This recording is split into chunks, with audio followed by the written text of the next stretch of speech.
আমাদের সিলেট অঞ্চলের সাধক শাহ আব্দুল করিমের গাওয়া এবং লেখা। আমি বাবার সামনে একটু গান গাইতে ভয় পাই, কারণ বছরে 2-3 বার দেখা হয়। কোন সময় বলদারা হয়ে যাবে পারে আমি আসলে জানি না। তবে একটা অভিযোগ, আমি যাই না। আমি আপনাদের সকলের সামনে কথা দিলাম, এখন থেকে আমি যাব। হ্যাঁ, নিন্দার কাটাও হবে পরে।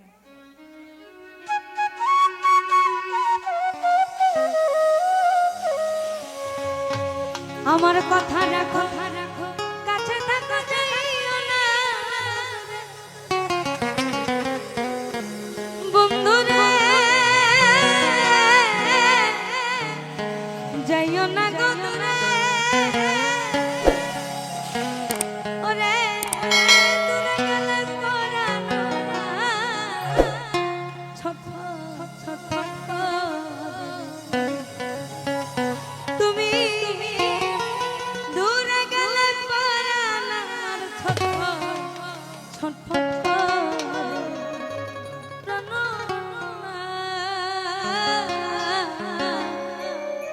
ছাড়িয়া যায়